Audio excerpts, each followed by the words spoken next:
Call in, guys. Talk to me nice. Welcome back to Sports Tea. Welcome back to Sports Tea. Talk to me nice. Nice. Call in, guys. Talk to me nice. Call in, guys. Talk to me nice. Talk to me nice. Hey everyone, welcome back to Sports Tea. Happy Saturday. Oh my goodness. Today was such an amazing day in the sports world. Actually, the past few days, I would say. But welcome back, everybody. I hope you're having a wonderful weekend so far. Salute to everybody that's joining us tonight. I know it's a late night, but I have a jam-packed show for you guys. I really wanted to come in here and do something good. I watched the Denver game earlier today, and I loved it. It was a really competitive game. It was great from, I would say, start to finish, honestly. And yeah, I mean, the Spurs lost, and it was a heartbreaking loss, honestly, because they led the entire game. And the Nuggets are really good at this, making you feel like you've won it. They'll trail 20 points and it's no problem for them to come back and breathe life into their team, into the game. So, I have to just sort of jump right into the Denver San Antonio game because listen, guys, Nikola Jokic, my goodness, he's one of the greatest offensive players that we're seeing in today's game. I'm not going to say ever. I'm just going to say in today's game. And I'm not here to deny the genius that he has offensively, the way that he's able to manipulate games and players and sort of get the refs to do what he wants. I mean, the footwork that he has, it is good footwork. The passing, great passing, ridiculous, I would say, actually. The touch around the basket is beautiful. I have no issue with some of the things that he does offensively that a lot of people love. Those are the things that I see. Beautiful touch around the basket, great passing. But some of my contemporaries have said the same thing. He's just become one of the biggest floppers in basketball. Ticket TV has talked about it. Man Down Sports has talked about Nikola Jokic and his lack of defensive prowess, in addition to the flopping and his turnovers. My God. But this game in particular, both Nikola Jokic and Wemby did not turn the ball over with abandon. It was really solid basketball on both sides. And what I'll say is that the league keeps rewarding Jokic's flopping, which I just don't understand. The announcers are calling him out. It's getting really bad. And I wonder when it's going to affect the results that he has, because what happened against San Antonio, it was nasty work. The Spurs had Denver in a body bag for almost 3/4. They were up by 20. They controlled the pace. They controlled the glass. They controlled the energy. Wemby was out there vacuuming every rebound in the building. 20 points by half, okay? He ended the game with 18 rebounds. He looked like a young Wilt Chamberlain mixed with Kevin Garnett. He was aggressive, the way he was getting to the rim, the way he was just dunking on people. And then suddenly, here came Jokic turning into like Robert De Niro or something. The Spurs led literally for basically the entire game. They led for almost 90% of the regulation game, okay? But once Denver realized that they could not keep up with San Antonio's pace, they slowed the game down. Jokic started hunting whistles like a man searching for buried treasure or something like that. It was ridiculous. 12 free throws. Actually, I think he had 13 free throws, but he made 12 of them. So he had 13 free throws for the total game to Wembanyama's 6. And Wemby was attacking the rim. Jokic was settling for outside shots, mid-range shots. He wasn't going to the hole in the first half. It wasn't until the second half when he started hunting those fouls that he started, trying to make his way inside. Some of these calls were absolutely ridiculous. Stan Van Gundy, he's the color analyst for the broadcast, and he was saying that Jokic deserved an Academy Award Literally. He called him out. He was just like, "Look, can somebody tell him that the Academy Awards already passed?" And I wanna what was the exact quote that he said? I mean, it was ridiculous. When I was watching this, I bursted into laughter. Stan Van Gundy says, "Somebody should tell him the Academy Awards have already happened this year. He's gonna have to wait until next year to get one of those." I love Nikola Jokic, but that was an acting job. That was just an acting job.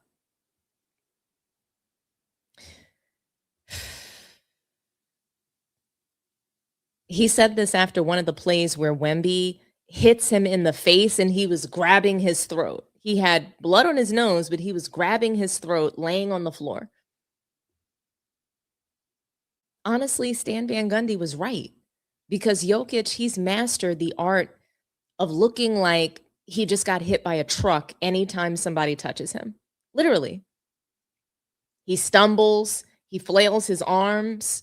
He acts like Wemby just tackled him in the open field. Literally, that's how he acts. I don't understand it. Why are you a grown man doing this? Jokic is a man who's like literally 300 pounds, built like a goddamn refrigerator with footwork. So you're telling me that Wemby lightly touching his shoulder sends him flying like a feather in the wind? Come on. And that's what makes it frustrating because Jokic does not need it. He is already great enough. He is already impossible to guard. He already gave you 40 plus points.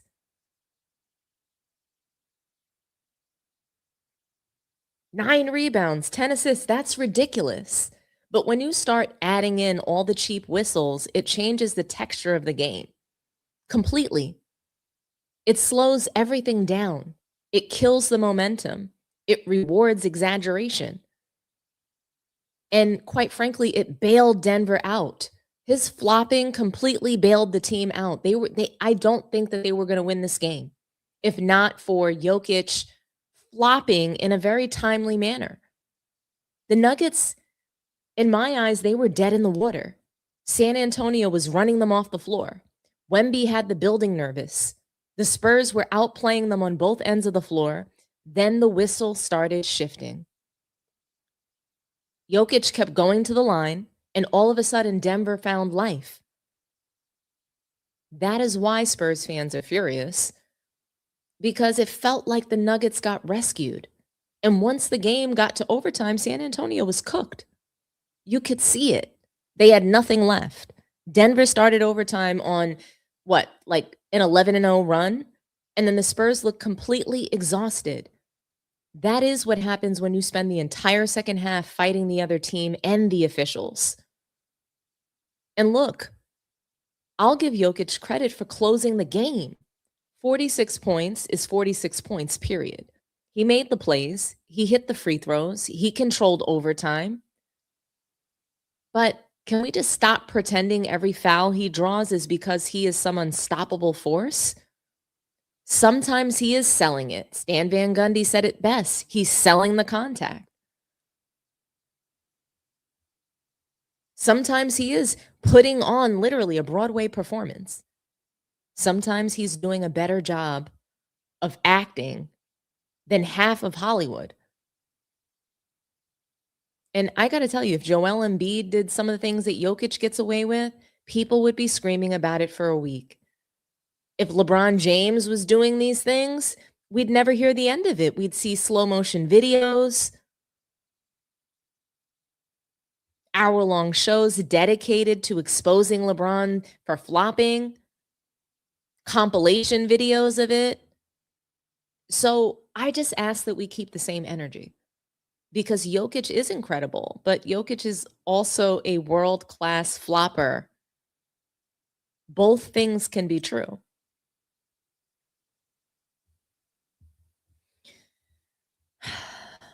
Guys, like when we just take this game quarter by quarter, when you take a look at the first quarter, they're up by 12. San Antonio came out firing, using their strength to disrupt Denver. Wemby dominated the boards. And then comes the second quarter. They're up 18 points. The lead peaked there.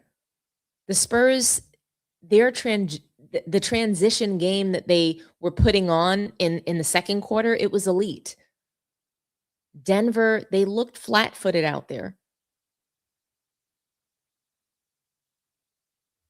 Then second half rolls around. You're in the third quarter, the lead drops to 9. So at this point, the Spurs are only up by 9 points. This is when Jokic started the flopping, literally right out of the gate. The shift began. Jokic stopped settling for jumpers and started initiating heavy contact in the post. Then we slide into the fourth quarter. And guess what? Spurs are down 2. Denver took their first lead with a minute and 14 seconds left. San Antonio's offense, it began to stagnate. And they started taking difficult mid-range shots. And you saw it clank, clank, clank, so many bricks. De'Aaron Fox, brick after brick. Wemby could not close the game. They forced him into taking a difficult shot at the end of the fourth quarter. He missed, forced him right into that miss, and then here we are into OT. So we're into overtime. They look deflated. Okay? Nuggets go on an 11-0 run, leaving the Spurs basically in the dust. They do that to start the period. And the Spurs, they're a young team. They just look shell-shocked. They looked inexperienced. They looked totally inexperienced for the moment.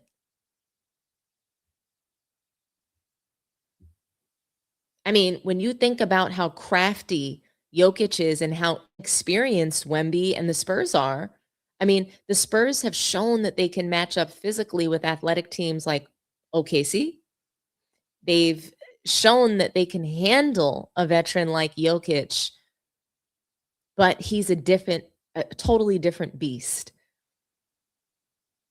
Veteran teams are different to play against. And I mean, think about Jokic, the foul trapping.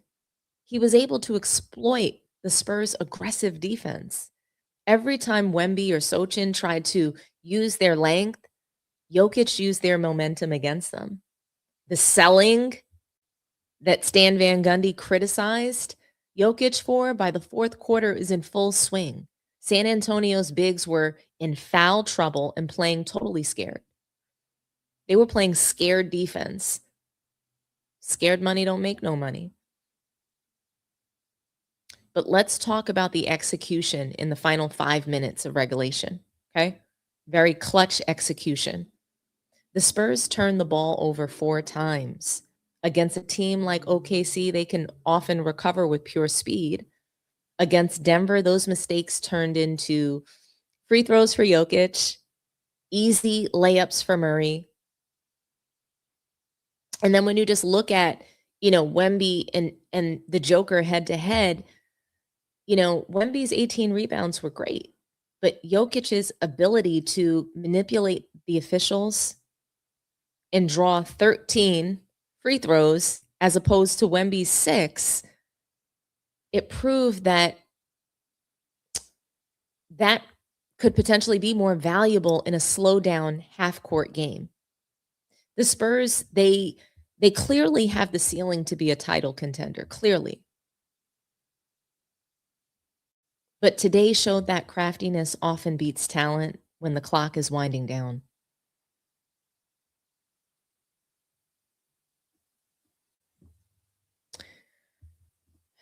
So yeah, I mean, this was a heartbreaking loss for Wemby, especially given the flopping that Jokic was doing.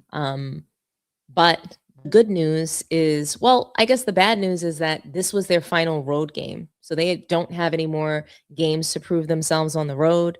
But the good news is that the Spurs, they'll have another shot at Denver, and they won't have to wait too long for revenge. They have one final regular season game meeting against the Nuggets, and I think it's next Sunday, actually. Yeah, it's Sunday, April 12th. So, San Antonio, they'll play that game at home, and we'll see how it goes, But again, I think this largely came down to inexperience. and just being crafty, being able to manipulate officials and, just having that savoir-faire to do that.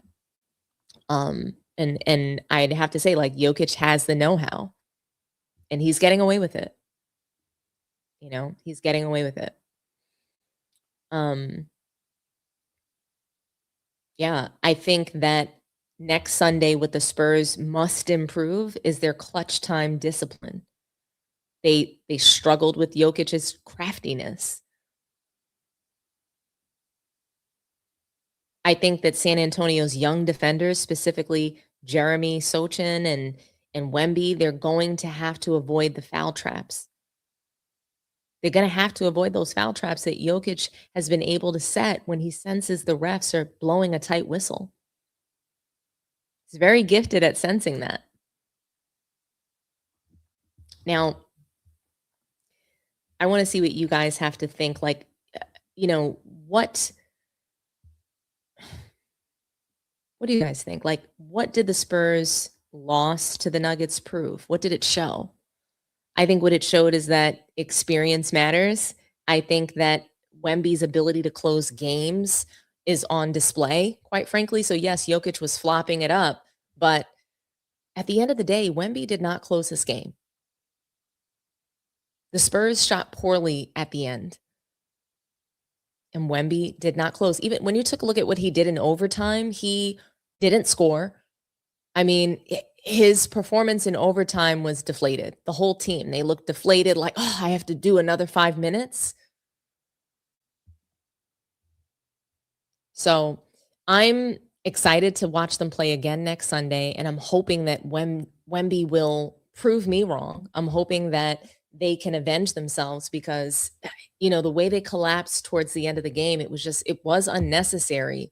And they're going to have to clean these things up. The turnovers late game as well. Those are things that they're going to have to turn around. And it's interesting because how you close games, your clutchness, I wonder if that does have any impact on the MVP race.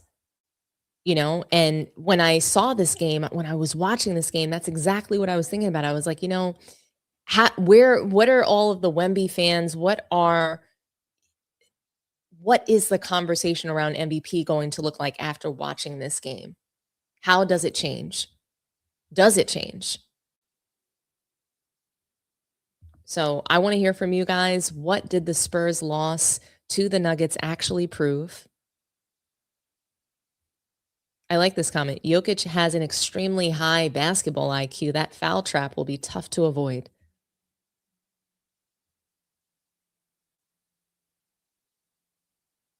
Mhm.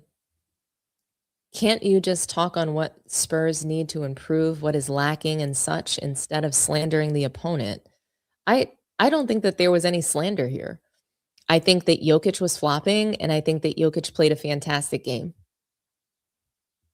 I'm sorry that you find it to be slander, but this is just my take on the game, and I'm curious to know what yours is. What did you think, Nasagi? Nasagi, what did you think about this game? What do you think it proved about the Spurs? What do you think it proved about Wemby in the MVP race?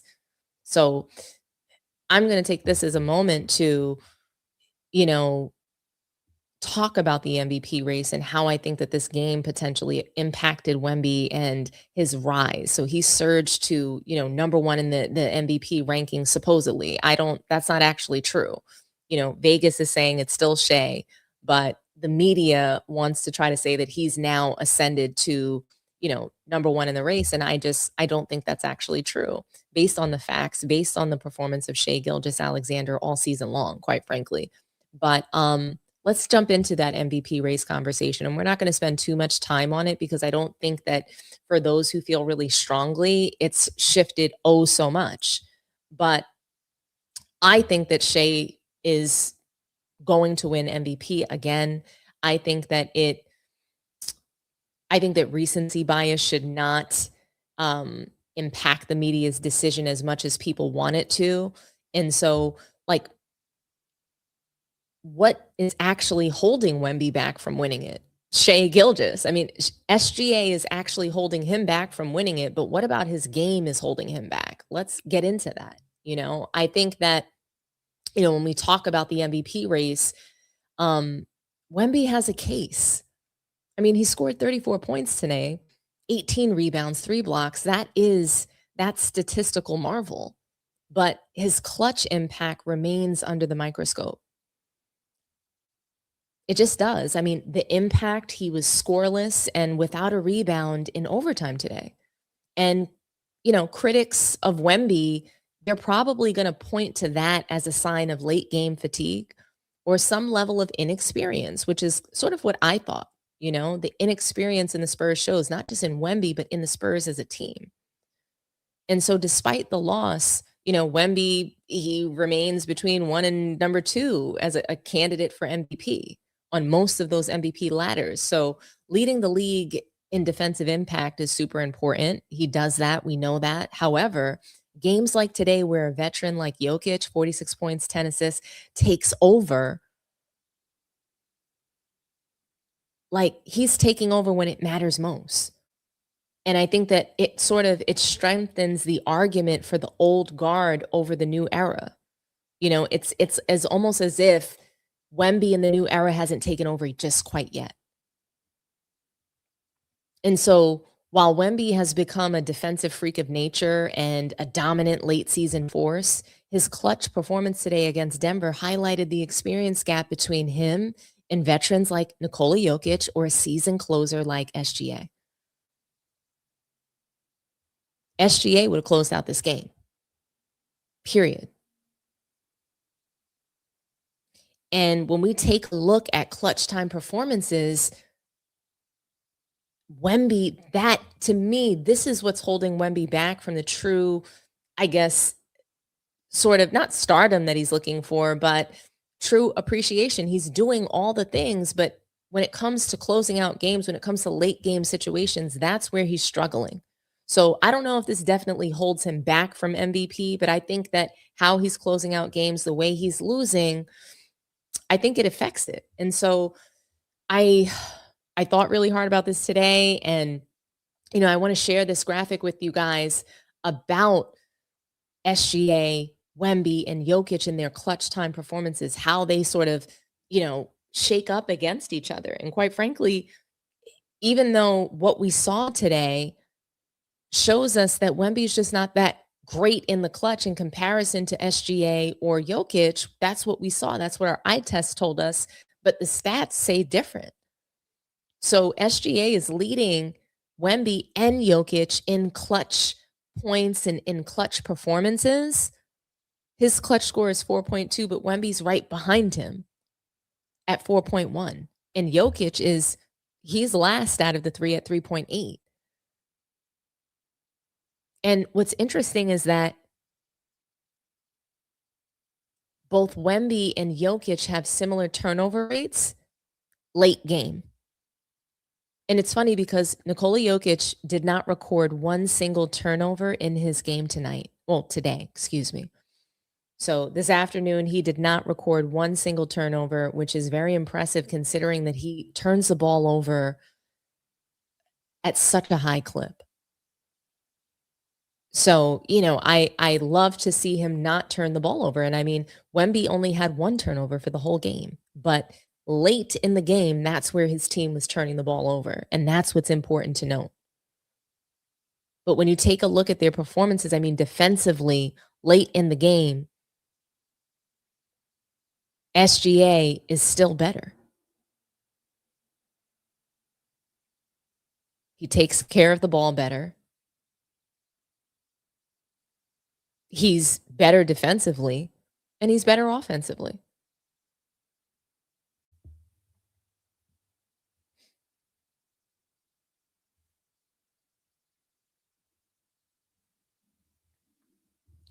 And so SGA, when you think about it, when you think about Jokic, when you think about Wemby, this clutch scoring and all of those moments that we're seeing in these games, I think Wemby is rising. So in comparison to them, he's rising, but he's inconsistent. Pretty much scoreless in OT today. He's elite. He leads polls due to his constant clutch reliability. but the others are better at closing games and they're better down the stretch. I think that Jokic, like I said, he's crafty and he hunts for those fouls with post play to close games.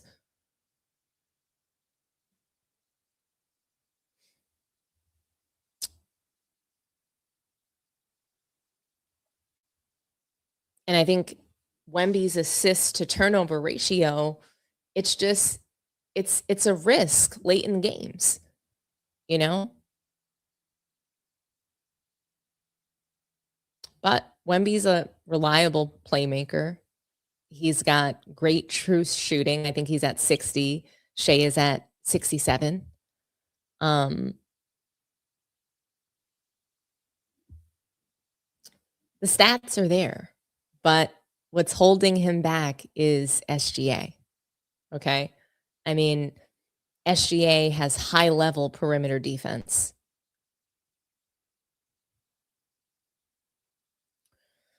And I just think that Wemby, this is his sophomore surge.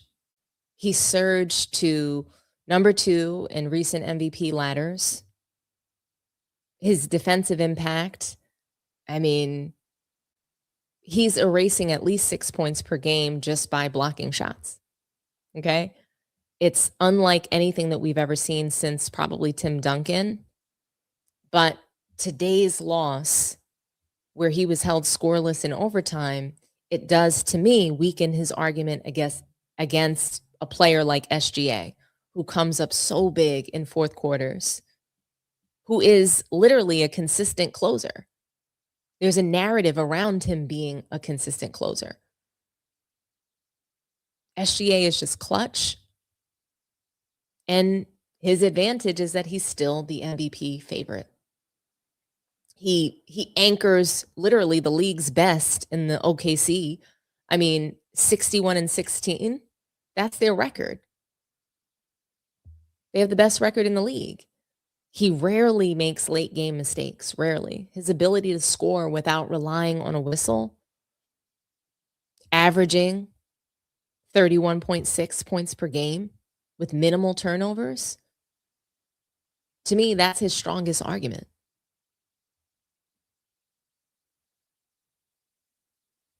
To me, what Jokic proved from that game was that he still manipulates the game better than anyone else, particularly in drawing fouls late game. So that's my MVP wrap up. I don't think it's shifted too much, but I think SGA is what's holding Wemby back, not just his play on the floor and his ability to close out late games. You know, his ability to close a game when it's close, when you've got the lead. I see that potentially being a problem for him. And he's got to get through that. I think as his game matures, as he matures as a player, he will. But what do you guys think?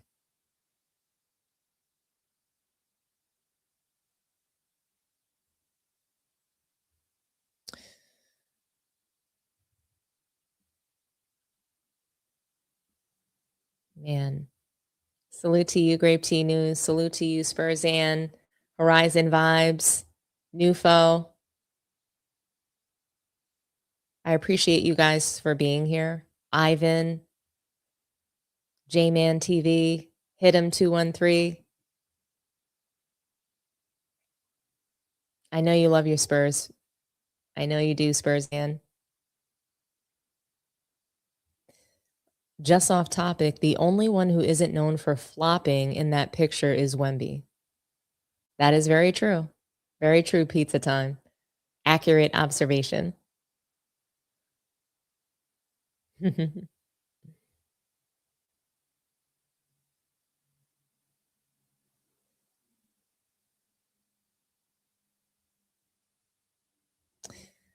But Joker has Larry Legend-like basketball IQ. I don't know, man. Something about like I'm not big on Jokic. Everybody knows that. I don't love players that don't defend. So his lack of defense, it makes me less impressed with his offense because defense creates offense. So how do you not play that side of the ball? It's laughable to me.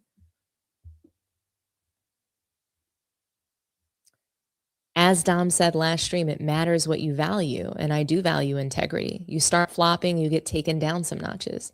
It is what it is. I mean, look at this. It's not like I'm not making it up that he's flopping. I mean, what is that?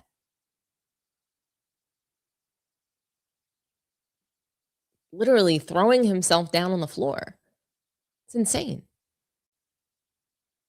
I don't understand how a grown man could throw themselves on the floor. You know, when someone has like terrible twos, a baby, they throw themselves down.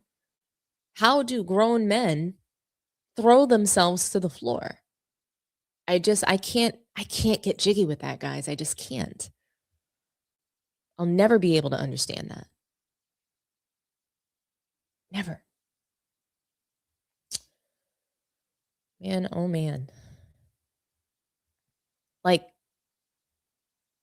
I have to show it again. I mean, who does this? Literally throwing yourself down on the damn floor? What is going on?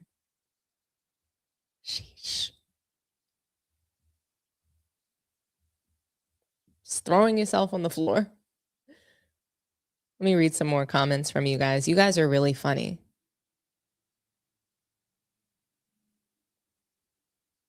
The problem with Dom is trying to sound like the OGs and use old school standards. You know, I don't know. I guess I'm old. I guess I'm old. I don't know what to tell you. I guess I don't think that asking for offense and defense is too much. Why do people think that? Can you explain that to me, J-Man? Can you tell me why people don't value playing both sides of the floor? Because the only reason that I could think that people don't value it is because they're not really watching. That's the only thing that I can truly see out of that. Because otherwise, it really doesn't make much sense to me. Why somebody wouldn't want to see defense. It's very exciting. What's the problem? Why don't you guys want that? I mean, I'm waiting. You tell me. So it's not about preferring old school basketball. I just want to see the best athletes play the game. I want to see offense and defense on the floor. So I don't think it makes me old. I think it just makes me appreciate basketball and appreciate those that defend, appreciate those who play really great offense as well. That it just makes them a total player. I don't think that makes me old. I don't think that makes me preferring old school. It just means like, okay, majority of the eras of basketball played offense and defense. Why did it stop in the last 10, 15 years? I mean, maybe I'm just crazy. I mean, I didn't know it was considered old school to want to see offense and defense on the floor. I don't know. But again, you guys tell me what you think. I really could not wait to talk about the Dallas Mavericks, and particularly Cooper Flagg. He made history as the youngest rookie, the youngest player in NBA history to score 51 points. He dropped 51 on the Magic's head. Paolo Banchero was on the floor. I think that they should have been ashamed that they let that happen to them. I wonder how the Magic plan to retool. Last season, they had such a good season. They were rolling, and it seemed like with the addition of Desmond Bane that they would be great. But I don't know. This season, a big fat nothing. And Cooper Flagg, salute the flag. He dropped 51 on their asses. 51. And I loved it. I mean, he literally broke the NBA, guys. 51 points at 19 years old.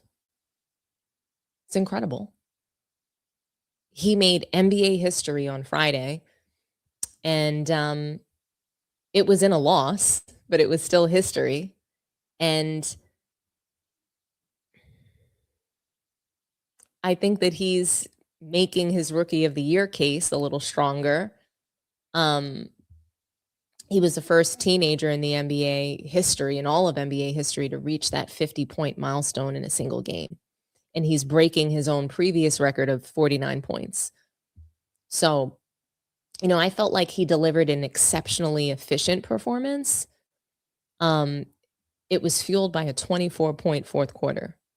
So he erupted for 24 points after the ejections of Jason Kidd and Najee Marshall. So his coach got ejected and he still went out there and dropped 24 points. Big deal, I'd say, you know. 51 points. I think he was 19 of 30 from the floor. He shot 63%. He was incredible from 3-point range, 6 of 9 from the floor, 6 of 9 from behind the arc. Free throws, perfect. He was 100% from the line, made 7 of 7. And he had 6 rebounds. He came up with 3 assists, 3 steals, 1 block. He was everywhere on the floor. Let's just call it what it is. He was sensational. And I think, Cooper Flagg, he's joining some elite company. He surpassed the previous teenage scoring record of 49 points, which, he had set earlier in the season. I think that was sometime in January. And he did that against the Hornets, actually. And that was really great because the other Rookie of the Year candidate, Knuppel, is on that team. And I think, just as a milestone, a rookie milestone, he is the 10th rookie in NBA history to score at least 50 points in a game, and only the 3rd to do so since the modern NBA, since the NBA and the ABA merger in 1976. So just when I take a look at the versatility of Cooper Flagg, this performance, to me, it really reinforced his Rookie of the Year candidacy. He currently leads the Mavericks in points, rebounds, assists, and steals, a feat that's not accomplished by a rookie since Michael Jordan. And so that's what I love about it, is he's not just leading in that typical point forward role the way that they do, where they rack up a bunch of turnovers, but they lead in points, rebounds, and assists. He's also leading in steals. So, I'm not mad at him in the energy he brings on the floor. I love his athleticism. Honestly, I really, really, really like Cooper Flagg. I really do. He can jump, he can dunk, he can run, he can, move. He's got flavor. I really like him. And I think the Rookie of the Year race, as it is currently, where we stand in April, I just think it's a neck and neck battle between, both of the teammates. Cooper Flagg and Con Knuppel, they are teammates. And while I think Cooper Flagg provides historic counting stats and a high ceiling, Knuppel has established himself as, I'd say, one of the most efficient rookies that we've seen in NBA history. I like Knuppel as well. And when we compare the two of them, I think that that's where, it gets a little interesting, quite frankly. Knuppel playing for the Hornets, he's averaging, I think, 18 points. Cooper Flagg is averaging 20, so he's leading out of all the rookies in points. Rebounds per game, also Cooper Flagg is leading in that. Assist per game as well. And so Knuppel is trailing him slightly in these metrics, but even blocks per game, so Knuppel is trailing him slightly in offensive and some defensive metrics. But when we take a look at just the efficiency of the players, 3-point percentage, Knuppel is killing Cooper Flagg in that. Cooper Flagg is a miserable 29.3% from 3, and Knuppel is 43.1% elite. He's been elite from 3-point range. Free throw percentage, Cooper Flagg's about 81%. Knuppel is almost 87%. True shooting, you have 55% for Cooper Flagg, and Knuppel is sitting at a whopping 65%. He's top 20 in the NBA on true shooting. And so then when you take, you know, just a look at their player profile, right? Cooper Flagg, he's a multi-tool superstar, essentially. Flagg, I would say he's the focal point for the Mavericks. Now that they don't have Luka, they don't have Anthony Davis, Kyrie Irving has been just like disappeared. He dominates the rookie class. He dominates the rookie class in so many things, but I love that he dominates the rookie class in stocks. And for those of you that don't know, that's steals and blocks. And he recently made history with his 51-point game against Orlando. So I'll say that Cooper Flagg, I think Cooper Flagg's primary weakness has been his inconsistent shooting. He's got to clean that up. That efficiency I think is going to hurt him when the games get a little bit more serious and they've got to play for something. Although his playmaking, he's averaging almost 5 assists per game. That's pretty elite for his size. Now, Knuppel,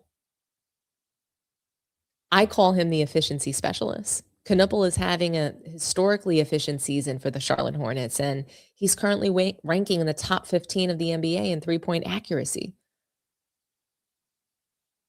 He has contributed significantly to a Hornets team fighting for a playoff spot.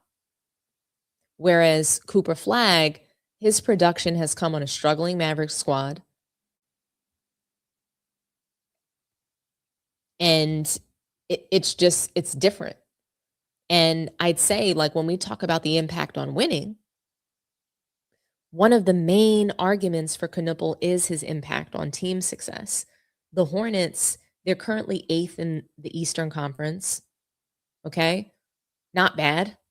In contrast, the Mavericks are near the bottom of the West in 13th place. So the Hornets at least have a chance of being in the playoffs. And the Mavericks, they don't. They don't seem to even have a chance of making it to the play-in. So it's leading some Rookie of the Year voters to favor Knuppel's winning impact, even though they didn't do that for Carmelo Anthony. But MVP voters, they want to favor this sort of winning impact over Flagg's superior raw totals. I mean, and when you look at the eye test, I mean, Cooper Flagg he just seems like he's going to be the guy.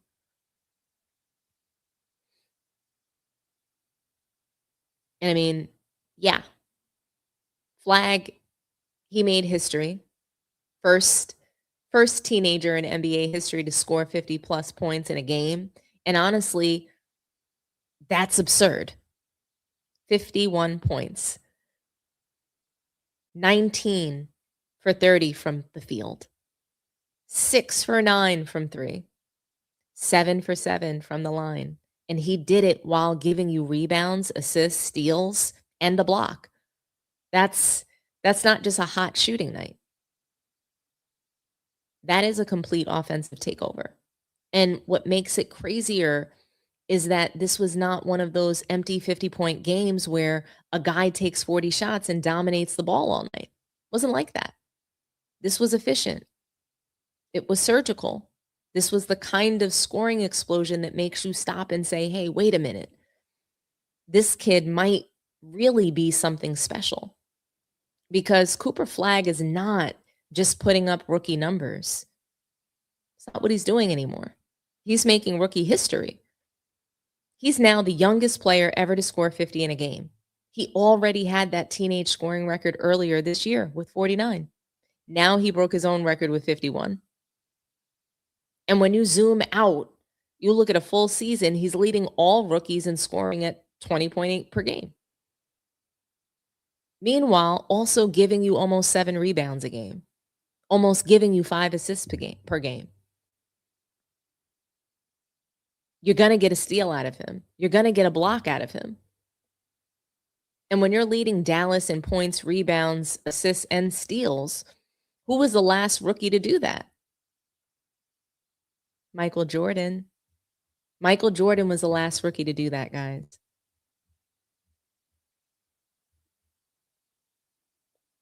Michael Jordan. That's elite company. Cooper Flagg is in great company.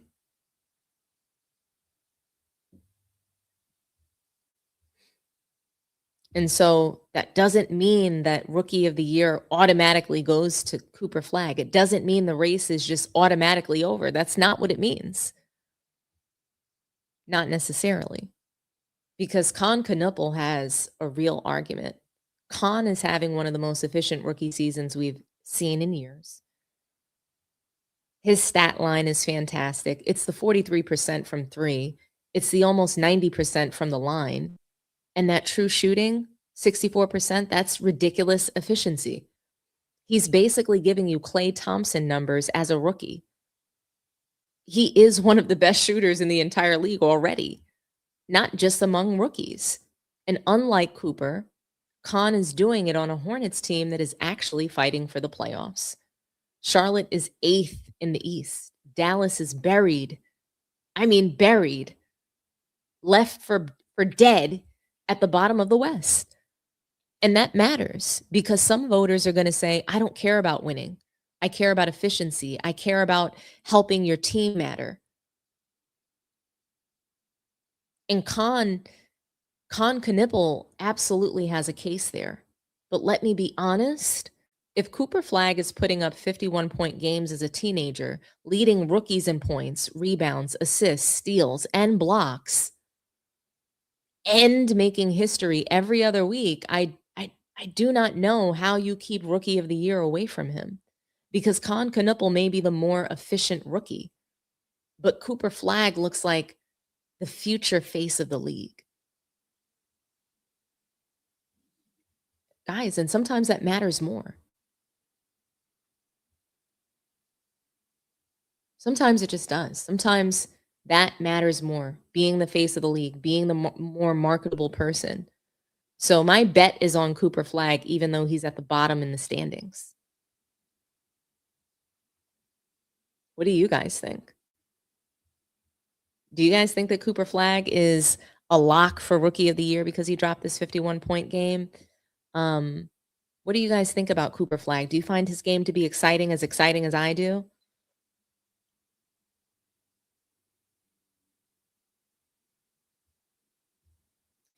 Duncan and Bird are the last rookie to ever make all NBA first team. Insane, right?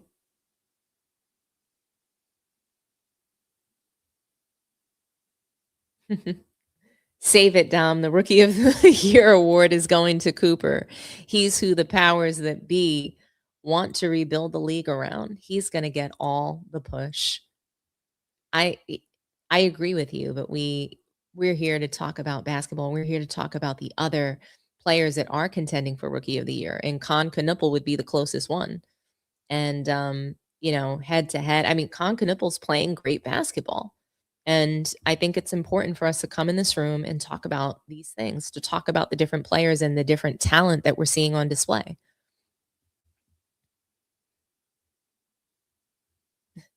League is making up for Luka. I'm weak. The voters are prisoners of recency bias. They will vote for Cooper, in my opinion. I agree. I regret to inform you that I've yet to watch one Mavericks game this year. Honestly, they're an awful team right now. The only thing to watch is Cooper Flagg on that team. And I'd say that it's really, they're a tough watch. You're watching Cooper Flagg's athleticism. You're watching him get to the rim. I love the way he dunks the ball. I feel like he puts his whole arm into the rim. I really enjoy him. He's exciting to watch. He's athletic. The way he's running, jumping, flying through the air, it's really exciting to see. And, when we're looking at players like Luka and Jokic who don't run or jump, I mean, Cooper Flagg is a breath of fresh air. He's what I want to see. He's what I want to see out of young players, the athleticism that he brings, I want to see more of these younger players with fresh legs. When I watch the Pistons play, when I watch the Spurs play, these are great teams to watch. Watching the Pistons dog walk the 76ers earlier today was incredible. I loved watching that. I love watching the young players get to work. Um, so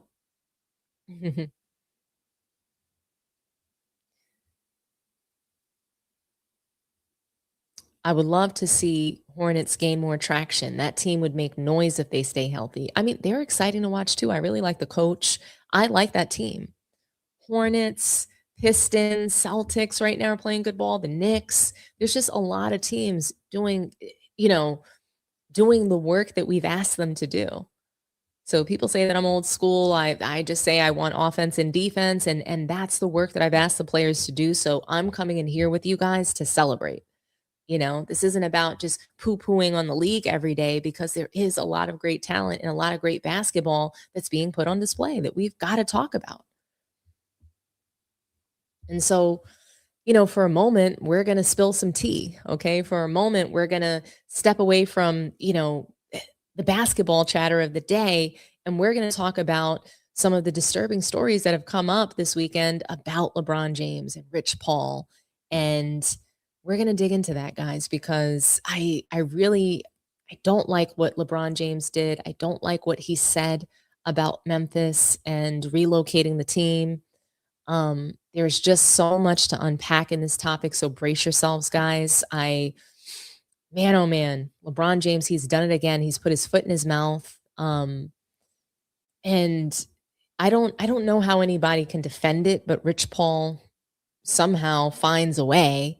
It's just what he does. But there's been a lot of chatter. Stephen A. Smith has chimed in on the whole thing. He got torched as well by Matt Barnes. It's been a lot.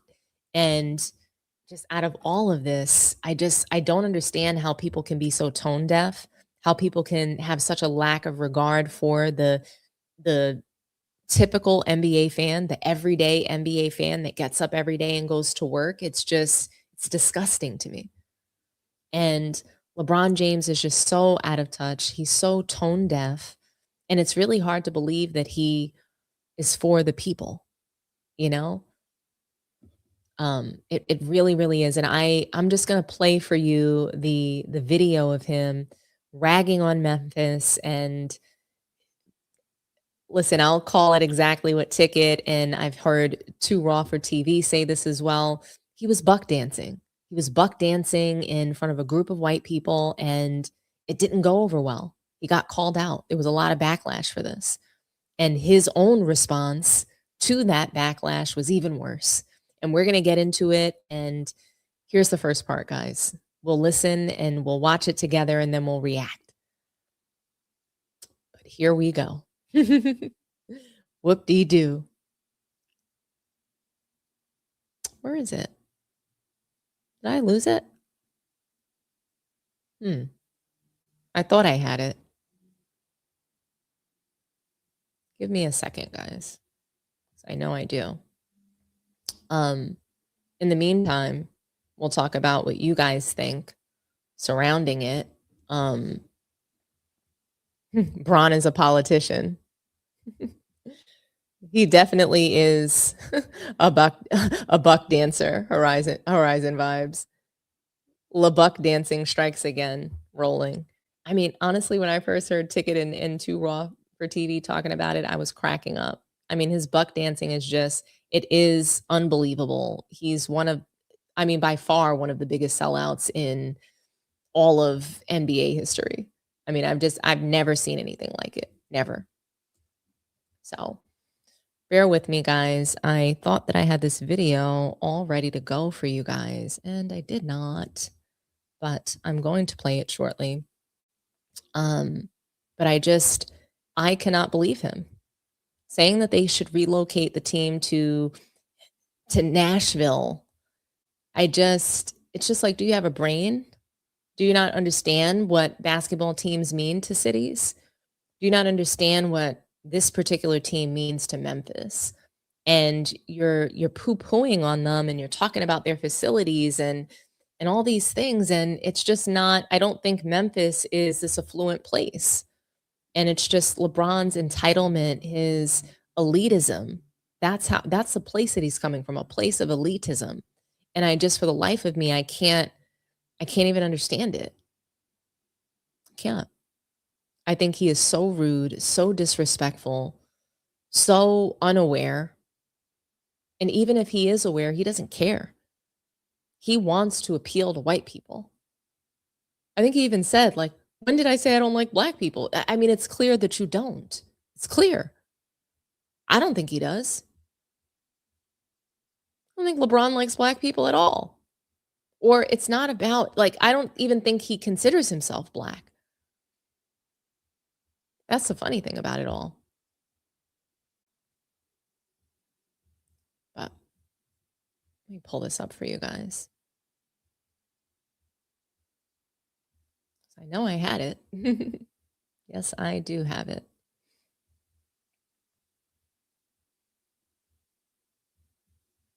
Let's see.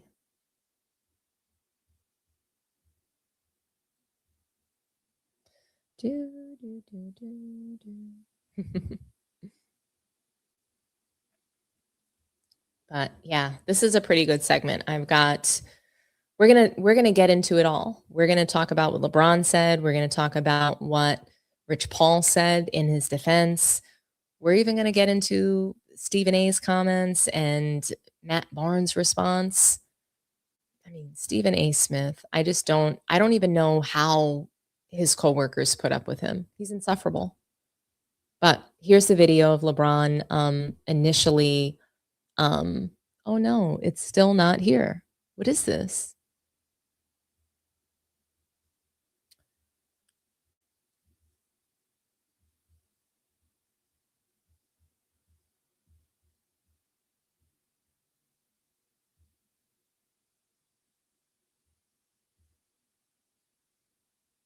Hmm.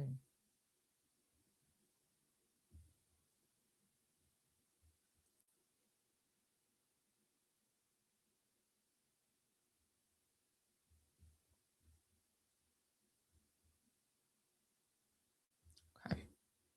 This should be the one. Bear with me, guys. You see him on the golf course, and I don't even get why he's doing this. I don't understand why it's so important for LeBron to play golf. It's all about how he looks. I don't think he has a true interest in golf. I think that this is something that he wants to do to be in elite circles. Like, oh, I'm rich, so this is what rich people do. This is how rich people talk. This is how rich white people talk. So let me talk like this. Let me buck dance for the white people. And he's just never going to be truly in these groups. He's a spectacle. That's how they treat him. But here's the actual video now, finally. At 41 years old, you think I'm gonna do that shit? Being in Memphis on a fucking random ass Thursday. I'm not like the first guy to even talk about it in the NBA. Like, we all like, you guys have to move. Just go over to Nashville. You got Vanderbilt over there. You got the fucking NASCAR. You got a stadium. Don't they got a hockey team too?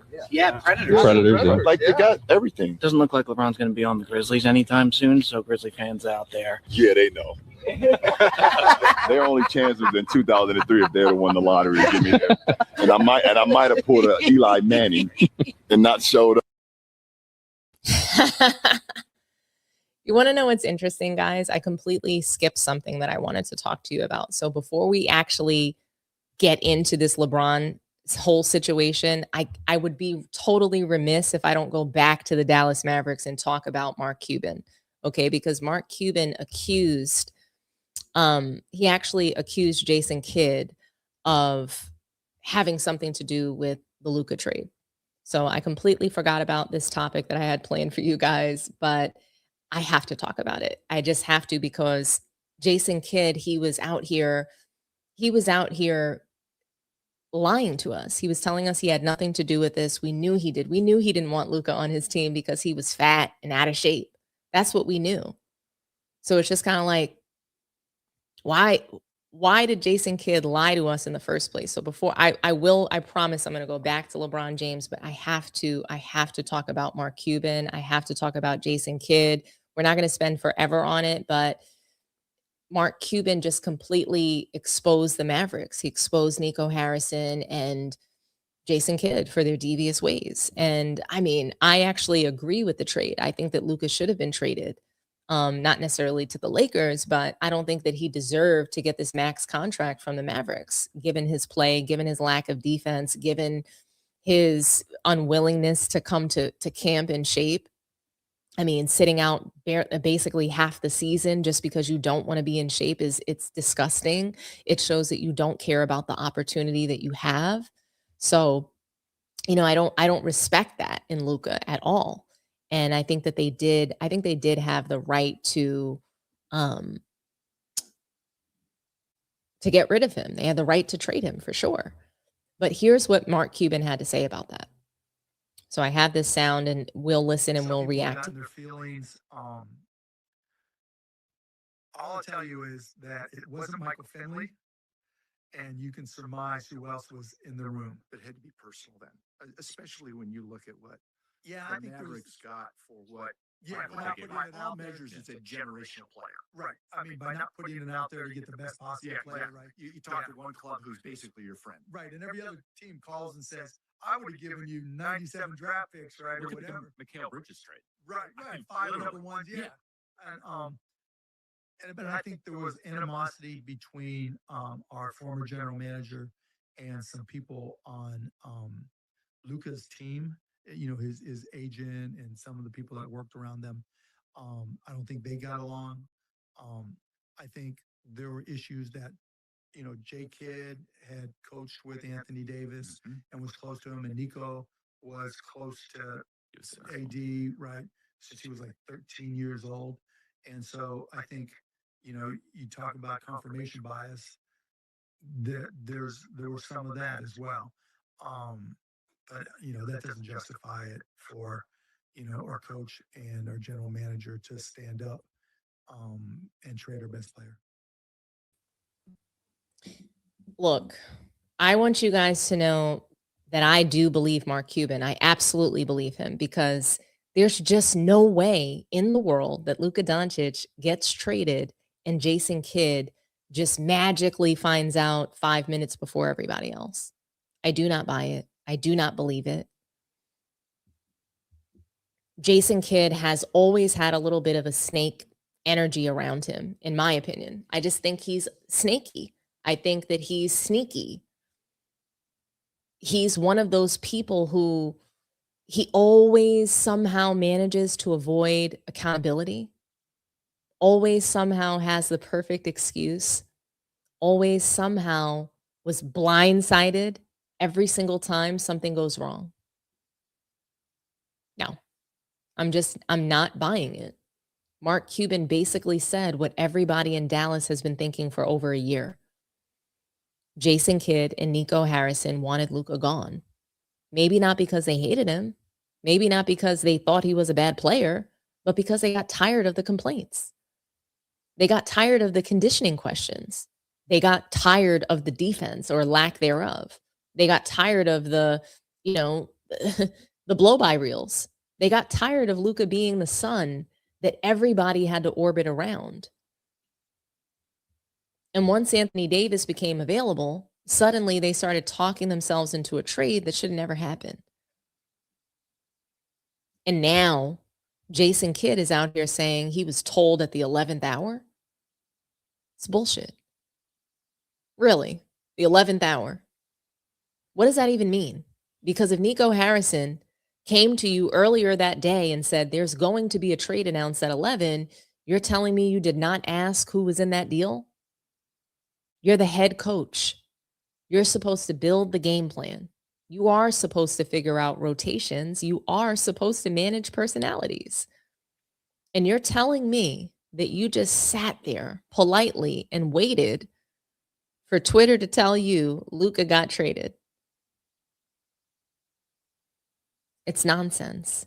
And the biggest reason that I don't believe Jason Kidd, it's because of Luka's poor body language. Every time the Lakers play Dallas, Luka hugs the equipment guys. He hugs the assistant coaches. He hugs former teammates. He smiles at people in the organization. But Jason Kidd, nothing. Cold shoulder. No eye contact. No warmth. no relationship. That tells me everything that I need to know. Because Luka clearly believes Kidd was part of it too. You don't treat your former coach like that unless you feel betrayed. And let's be honest about Jason Kidd for a second. How does he even still have a head coaching job? Seriously. Because if we're being real, Jason Kidd gets treated like he's some sort of genius of basketball, but everywhere he goes, there's drama. There were issues in Brooklyn, issues in Milwaukee, issues in Dallas, constant whispers about locker room politics, tension, players not trusting him, weird communication. And then meanwhile, a guy like Mark Jackson is sitting at home. Mark Jackson built the foundation for the Warriors. Steph Curry loved him. Clay loved him. Draymond loved him. He gave that team an identity before Steve Kerr took it to another level. And somehow Jason Kidd keeps getting jobs while Mark Jackson is treated like he does not exist. That's crazy to me. And the saddest part of all of this is that Dallas blew up a finals team because people got in their feelings. That's what Mark Cuban basically said, right? People got in their feelings. They blew up a finals team, but that's it. They were going to the finals, but they weren't going to win. Luka's fat. He can't defend. Can't even make it through a full season of play. He can barely make it through a full game of play. So yeah, some people got emotional. Some people wanted more control. Some people thought that they were smarter than Luka. And now look at them. Mavericks are one of the worst teams in basketball. Luka is in Los Angeles putting up like MVP numbers, right? The Lakers are contenders again, supposedly. Fake news to me, but they're in a better place than Dallas. And Dallas is out here trying to convince everybody that Cooper Flagg is enough to make people forget what happened. And no disrespect to Cooper Flagg. He's incredible. But you don't trade an experienced player in Luka that's in his prime unless there's something deeper going on behind the scenes. And I just think that Mark Cuban finally told us exactly what it was. Jason Kidd knew. Jason Kidd was a part of it. And now he's trying to rewrite history because he knows how bad that looks. It is what it is. Okay.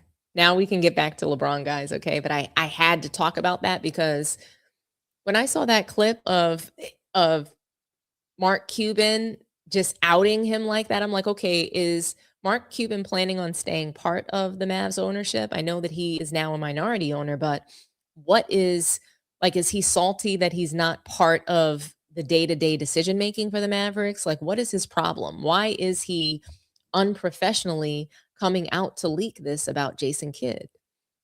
Is he trying to get him fired?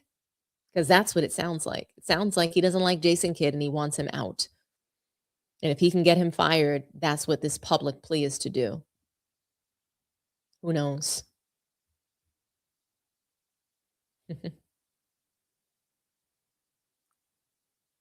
Anyway, let's move on. Let's move on to the LeBron topic. I think, like I said, totally tone deaf. We'll watch that video again. One moment.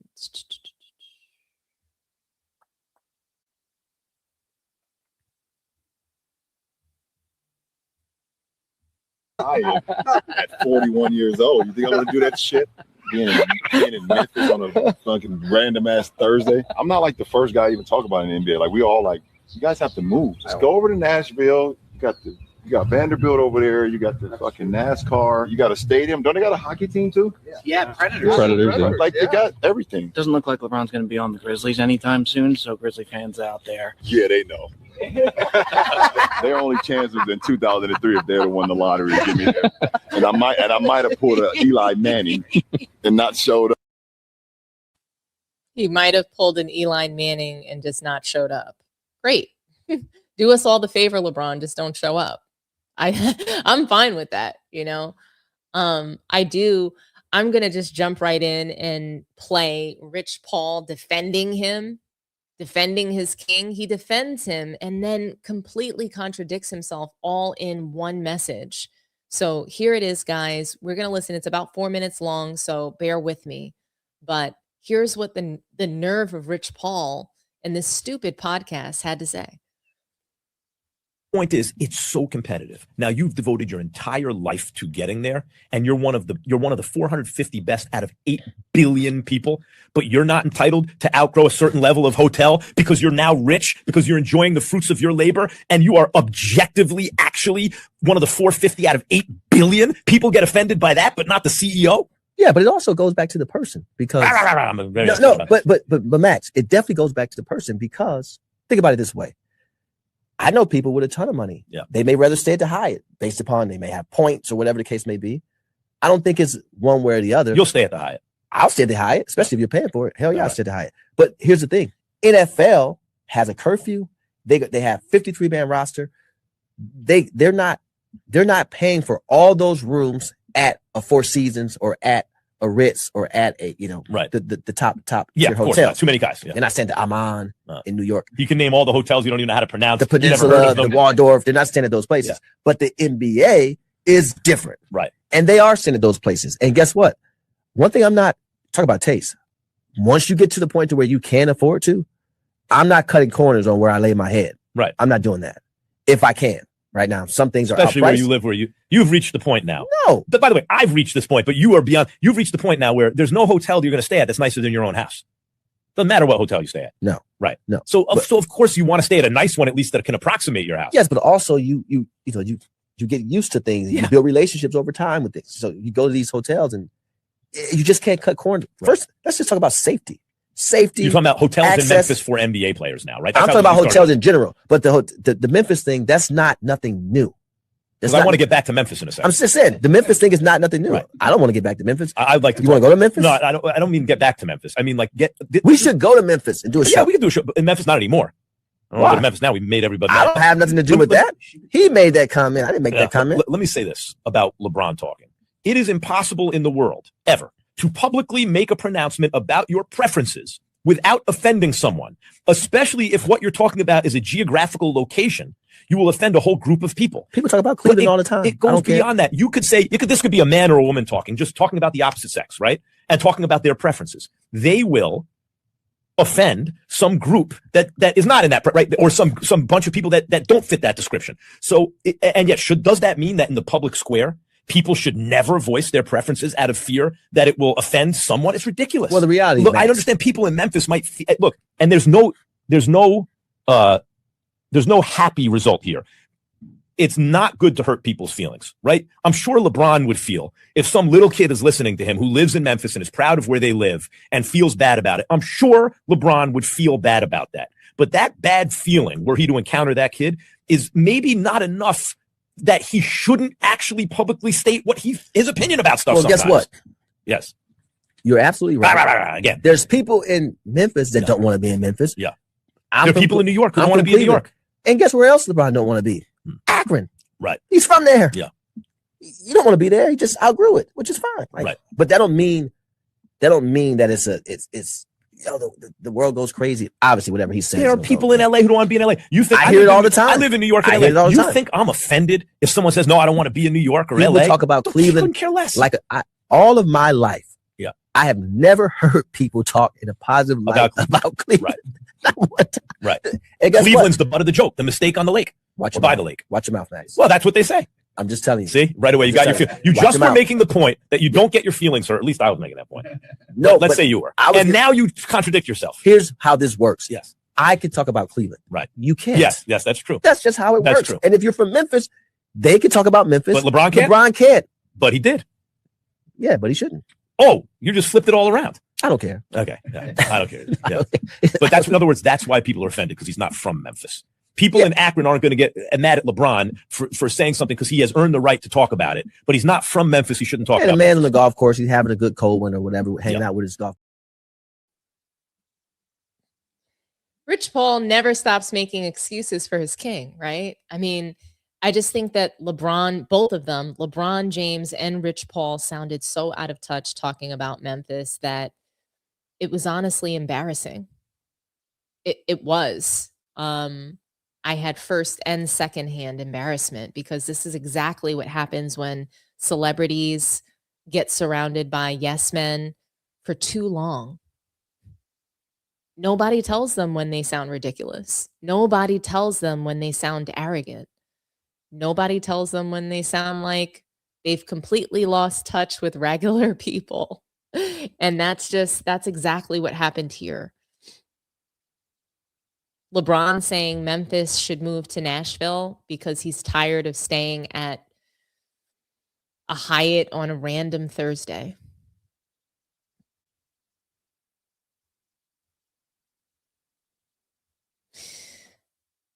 Read the room, LeBron. You're worth over $1 billion. You have private chefs, private security, private jets, multiple mansions, and a media company. And you are complaining about a Hyatt. Most people would kill to stay at a Hyatt.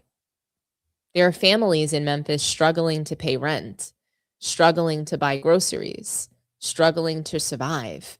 And LeBron is acting like he's being sent to a prison camp because he has to stay in a hotel for one night. And honestly, the whole thing, it reminded me of Tony Soprano. And you guys have actually, I don't know if you guys have seen this or not. I remember when I recorded it last year, it got blocked. But basically in season 1 of The Sopranos, Tony, he decides to just like try to morph into the regular world, I guess. And he was hanging out with his neighbor, going to a country club with him, and he wanted to fit in, you know? And LeBron reminds me of Tony when he's on this golf course with Dr. Cusimano and all those rich country club people. Tony is trying hard to fit in, so hard. He's trying to sound like them, act like them, move like them. But at the end of the day, they still look at him like he's different. And quite frankly, he was a spectacle for them. He was like a train wreck that they were trying to watch. They weren't just laughing with him, they were laughing at him. And they didn't see Tony as one of them. And that is what LeBron seems like sometimes when he starts talking about cities like Memphis being beneath him. It feels like he's trying so hard to perform for this billionaire lifestyle, trying to show everybody how refined he is, how elevated his tastes are, how he's just too good now for a regular hotel, too good for a regular city, too good for a place like Memphis. But the irony is that people do not connect with LeBron more than anybody else when he is doing things like that. They can't connect with him when he's doing things like that. Because the most relatable thing about LeBron was always where he came from, Akron. So, we hear Rich Paul talk about, oh, I don't like going back home. He doesn't like going back home either. But that was what was relatable about you. You came from a single parent household, no stability, a kid carrying the pressure of an entire city before he was old enough to vote. That was the story that people loved. That was the part people respected. Not this version where he sounds like he is ranking cities based on bottle service and luxury suites. You don't like playing in a city. F you, LeBron. You don't like playing. Like, I have got another clip of him saying that he hates to play in Milwaukee too. Like, nobody gives a shit about where you hate to play. You're an NBA player making millions of dollars. You would not have this opportunity. You would not be a billionaire without the NBA. And it's like the truth of the matter is that LeBron does not need to cosplay being some sort of country club billionaire to prove that he's made it. Everybody already knows that he's made it. He's one of the richest, most successful athletes ever. He doesn't need to prove that he belongs in some billionaire social circle. And honestly, the more he tries to sound like that, the more out of touch he comes across. At his best, LeBron was always, I would say, his most powerful when he sounds like the kid from Akron who made it out. Not when he sounds like somebody complaining that a Hyatt is beneath him. And I mean, then Rich Paul somehow made it worse because of instead of just saying, yeah, LeBron was joking around, Rich Paul tried to defend it by saying LeBron has outgrown places like Memphis. He's outgrown Memphis and Akron. Outgrown? What does that even mean? Because Memphis is not just some random stop on the NBA schedule. This is a city with culture. It's a city with history. It's a city with music. It's a city with grit. This is a city that embraced the grit and grind that, Grizzlies, they built one of the most unique identities in basketball. You've got Beale Street, you have barbecue, you have the blues, you have one of the most loyal fan bases in the league. And somehow these guys are talking about Memphis like it's some truck stop they're too important for. That's why people got so upset, because it felt snobby. It felt dismissive. It felt like LeBron and Rich Paul were looking down on an entire city because it doesn't have enough luxury hotels and bottle services for them. And honestly, that is the kind of thing that makes athletes look terrible, because the average fan already thinks stars are disconnected from reality. Then LeBron comes out and basically says, I'm too rich for Memphis. And guys, that's nasty work. It really is. It's evil. And the Nashville part made it even worse, because Nashville is not some magical basketball paradise. So what the hell is he talking about? LeBron just likes Nashville because it's trendy. It has fancy restaurants. It has country music. It has celebrity culture. It has all the things rich people like to cosplay as being down to earth while still staying inside a luxury bubble. That's what this felt like. It felt performative. It felt like LeBron trying to show everybody how refined and elevated his tastes are, like he's too sophisticated now for Memphis. No. You are still just LeBron James. You are still a basketball player. You're still a guy who came from Akron, Ohio. And there's nothing wrong with that. But stop like acting like you're above regular cities and regular people. And I think what makes it even crazier is that Memphis has actually been a better basketball city than a lot of glamorous markets LeBron loves. Memphis, the fans, they show up. Memphis fans care. Memphis had playoff runs, had the grit and the grind era with Zach Randolph, Marc Gasol, Mike Conley, and Tony Allen. Those fans embrace ugly, physical, hard-nosed basketball in a way that most cities would never tolerate. Meanwhile, some of these better cities LeBron probably loves are half empty by halftime if the team is losing. And let's talk about Eli Manning. Let's talk about that comment that he made. LeBron saying that he might have refused to play for Memphis if they drafted him. Absolutely crazy. Because even if Memphis was not glamorous, you just do not say that publicly, especially at 41 years old. He loves to say that. You're not acting 41 years old. You're supposed to be the elder statesman of the league. That's the kind of thing a spoiled 19-year-old prospect says, not someone who is supposed to represent the NBA. And look, nobody is saying LeBron has to love every city. Nobody is saying he cannot have preferences. If he likes Nashville more than Memphis, fine. If he prefers luxury hotels, fine. But there's a difference between having preferences and publicly disrespecting an entire city and fan base. And I'm sorry, but that's what this feels like. It felt like LeBron and Rich Paul forgot that these NBA cities are filled with real people. People who support the league, people who buy jerseys, people who spend more money than what, they probably can afford on basketball. People who care deeply about their team. And Memphis deserved better than to be treated like some second-class stop on LeBron's travel itinerary.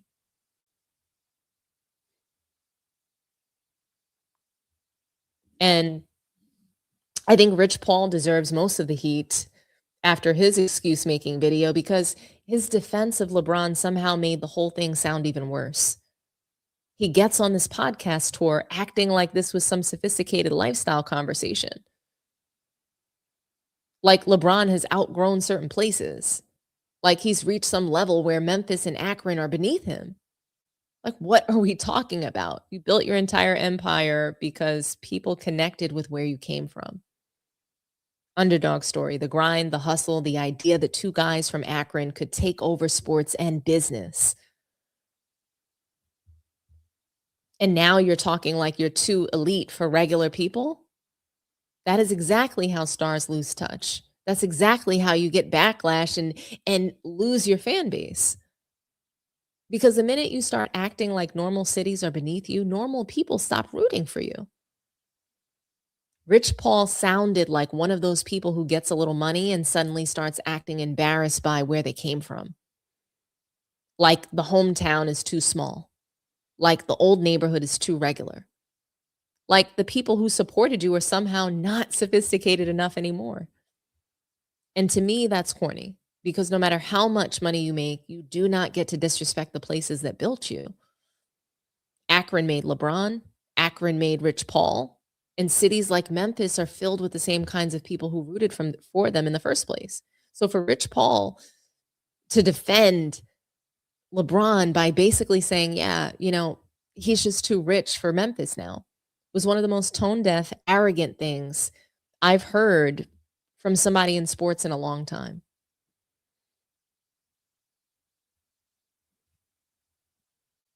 I want you guys to hear what LeBron James said in response to this backlash. Here we go. We'll react together. How people have taken those comments. What do you mean? People been upset about the fact that Memphis was looked at as a team that, black people in Memphis, right, compared to like Nashville, for example. So Did I say I don't like black people? no, I didn't say that. But there were people who were wondering why Memphis was targeted, like Milwaukee was too. Did they miss that one too? They didn't see that? not as much commentary. Oh, yeah, okay. I said Milwaukee as well. 41 years old. There's two cities I do not like playing in right now. And that's Milwaukee and that's Memphis. What is your problem? I don't like going home either. Shit, and I'm from there. What is people? You are ridiculous. They also get mad at my son being on the team too. So what are we talking about? People need to figure out other ways to put their energy to other things that's important. Like seriously, I'm not talking about the city, like the people in Memphis. I don't like staying at the Hyacinth. What's wrong with that? What's wrong with that? Nothing. What are we talking about? What are we talking about? People need to shut the hell out. Thank you. What are we talking about? We're talking about your buck dancing. That's what we're talking about. We're talking about you being on the golf course with, the whites and, you showed your ass. You sold out. That's what you did. And, when people do things like this and they're lying. When he said, when did I say I don't like black people? He didn't even say it like in a defensive way. The way he said it was just like, I don't like black people. That he said it as if he was disassociated from black people. He didn't say, when did I say I don't like my people? He said, when did I say I don't like black people? Like I'm not with them, but I didn't say that. You might as well have said, hey, I don't like black people. Get away from me. We never see you on camera with them. We never see you interviewing a black person. We never see you, working with them, even Rich Paul. I think that's their formula. Hey, I'll be the best black in the room, and then we'll have a white sitting across from us. That'll draw and garner the max amount of success. Let's just buck dance for the whites. I love that word now, buck dance. It's great. I just think LeBron James, he shows his ass to us in so many different ways, and he gives us his ass to kiss as black people and NBA fans on a repeated basis. So you know, I don't feel bad for him that his words are misrepresented or misconstrued or people don't understand him. I think we understand you just fine. You think you're better than everybody. Mr. A all B all thinks he's better than everybody. Mr. I don't read a book thinks he's better than everybody. Buck dancing for the whites. He's a clown. He's like a clown show that they're watching and laughing at.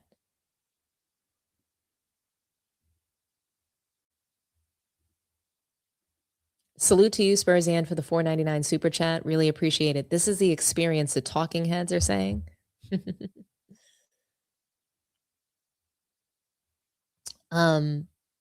Stephen A. Smith, he had a mouthful. Stephen A. Smith, Stephen A. Snitch, whatever you want to call him.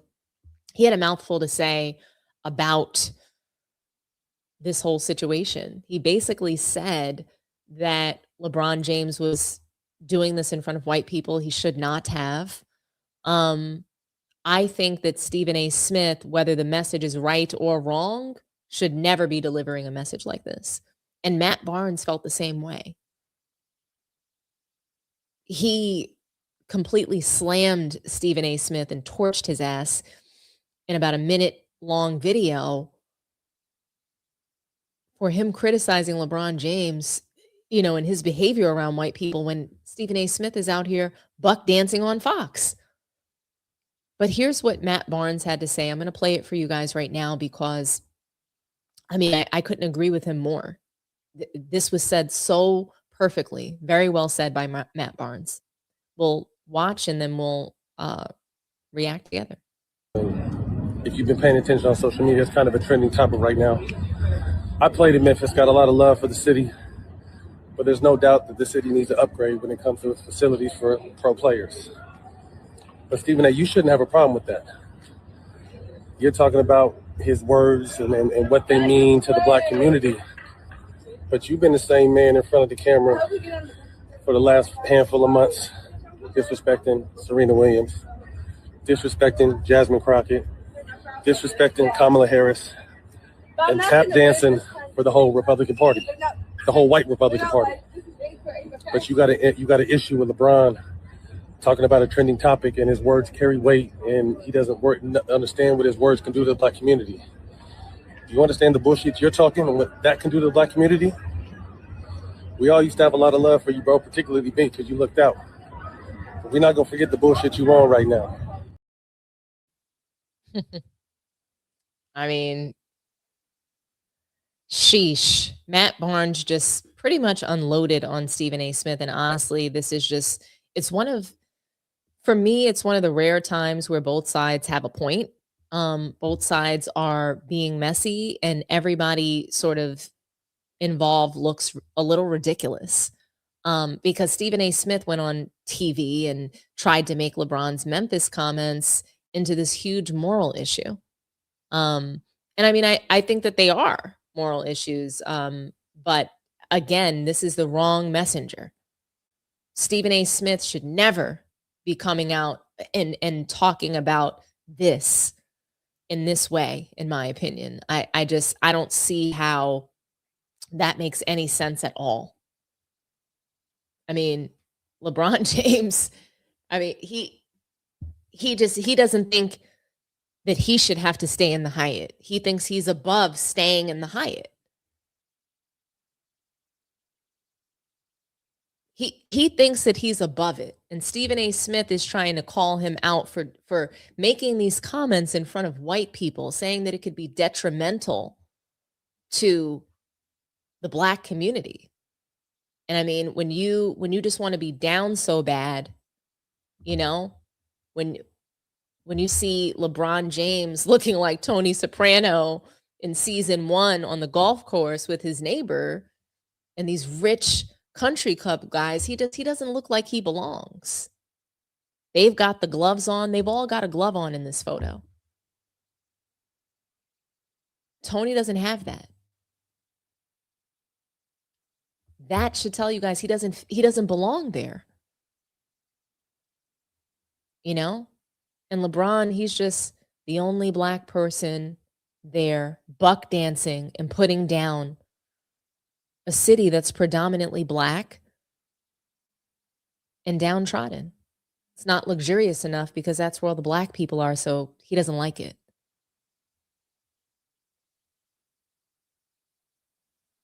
LeBron James, Rich Paul, they're both a disgrace. And I think they are a disgrace to the Black community, but I don't think that Stephen A. Smith is the one that should be calling them out by any means. Stephen A. Smith is not the one. This big mouth shouldn't be saying anything about how Black people show up in front of white people, because he has been tap dancing for Fox this whole time.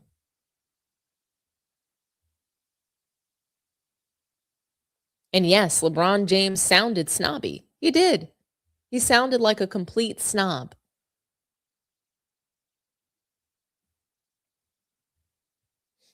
Rich Paul, he did sound very tone deaf. And yes, joking about moving the Grizzlies to Nashville while you're sitting around golfing with rich white guys did come off nasty. But Stephen A. also tried to position himself like he was the protector of Memphis and the voice of the Black community, and we rebuke that. We don't see Stephen A. Smith as a leader of us, or, a voice for Black people. And that's where Matt Barnes is saying, hold on. Who are you to suddenly become Malcolm X on a microphone?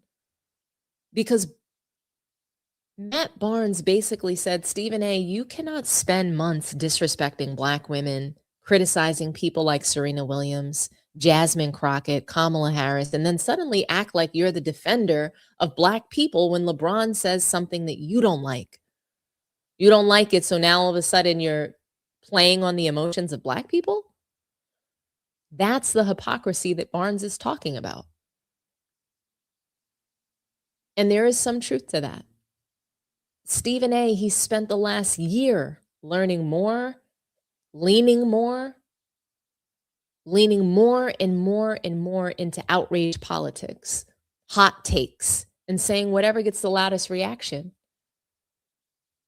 He's made a lot of enemies, and there are people who feel like he picks and chooses when he wants to be socially conscious, depending on who he's talking about.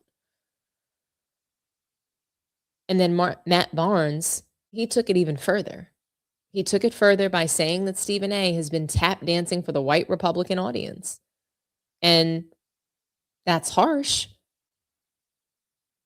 But it is the kind of thing that instantly goes viral because it is disrespectful, personal, and a little dangerous. But I understand why Matt Barnes is frustrated, because Stephen A. has become less of a sports analyst and more of a professional outrage machine. That's who he is. He can't get away from that. Stephen A. is a complete disgrace. He doesn't have any morals when it comes to getting ahead.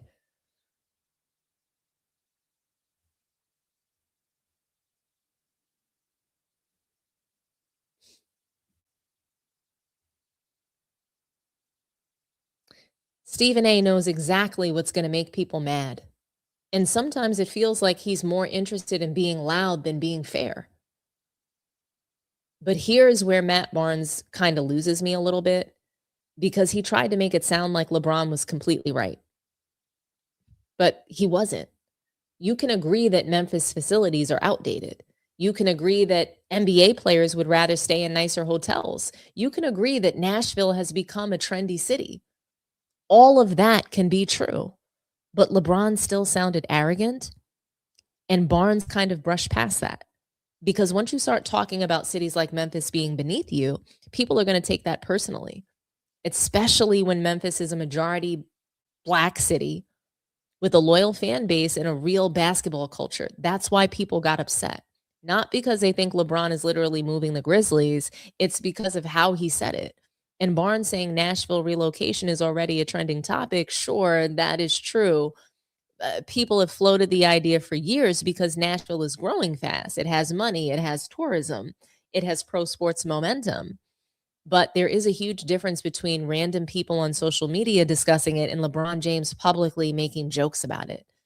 LeBron is not some random Twitter account. He's one of the biggest athletes in the world. When he says something like that, it carries weight. So this whole thing, to me, it really comes down to this. Stephen A is being performative, as usual. Matt Barnes is being defensive. LeBron obviously is tone deaf. Rich Paul only made that worse. And then Memphis got caught in the middle. That's what really happened here. And everybody is trying to score points. Everybody's trying to win the headline.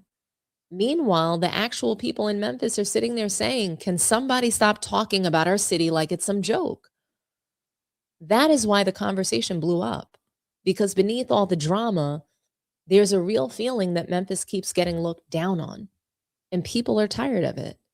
And let's be honest, part of why Matt Barnes was so angry is because Stephen A has spent the last year sounding less like a sports analyst and more like somebody auditioning for, I don't know, cable news panels or something. At a certain point, people stopped seeing Stephen A as the loud sports guy and started seeing him as somebody trying to build a second career doing political outrage hits. Because every week it feels like he's on some show giving these dramatic speeches, sounding more and more like he is trying to become the sports version of a Fox News contributor. And that's why Barnes hit him with the tap dancing line. Because to a lot of people, Stephen A comes across like he's bending over backwards to impress a certain audience. Like he's trying way too hard to be accepted in spaces that used to have no interest in him at all. At this point, Stephen A is one segment away from having his own primetime show where he's yelling about basketball 1 minute and then talking politics the next. And he pretty much does that on his podcast anyway. But to me, this joke practically writes itself. Stephen Ass Smith has been tap dancing all over Fox News like he is trying to earn Employee of the Month. And the problem with it is once you spend enough time playing those audience, playing like to the beat of their drum, essentially, people stop trusting that you're being authentic. They stop believing you're saying what you really think. They start believing that you're just saying whatever is going to get you the loudest applause from whatever room you're standing in. And once that happens, everything you say starts to feel performative. And that's just really the truth.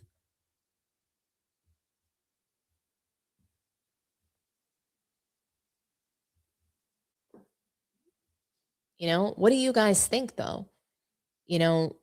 Is Matt Barnes speaking facts about Stephen A. Smith? I think he was, but at the same time, it doesn't take away the accountability from LeBron and what he said. It just means that Stephen A. was the wrong messenger. Could be the right message, but definitely the wrong messenger. But what do you guys think? I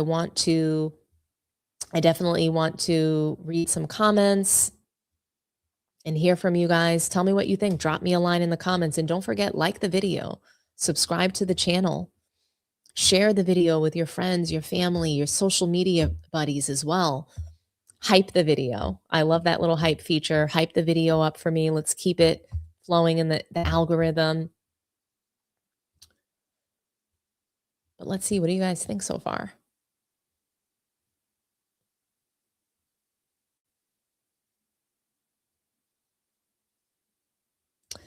Stephen A has badmouthed Memphis himself. His angle here is to use this to further his fight with LeBron. I don't think it's his fight with LeBron. I just think he needed something to say. And I think that in his war of words with LeBron, I think that he loves to say that LeBron doesn't like black people because LeBron was trying to get him fired at ESPN. I think he loves to have this narrative for LeBron, but it doesn't add up because they're doing the same thing. LeBron's buck dancing for white people, and so is Stephen A. It is what it is.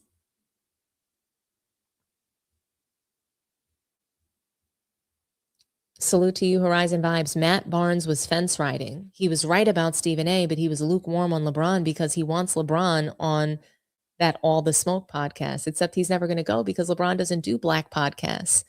So when is Matt Barnes going to call him out for that? LeBron only sits with the whites, the Pat McAfees. And then when he goes to Pat McAfee show and Buck dances for him, Pat McAfee gets to leave tweets saying things like this. Good morning, beautiful people. I still can't believe LeBron had a conversation with a guy, a white guy, the other day. But all he's been doing is having conversations with white guys. The Mind the Game podcast is not with anybody that looks like us. It's not with anybody black. It's with Steve Nash. It's with JJ Redick. It is disgraceful. Let's not get it twisted. It is 100% disgraceful. What do you guys have to say?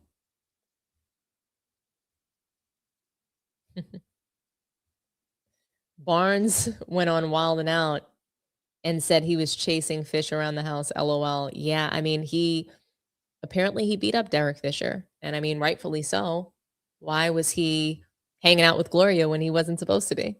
Right?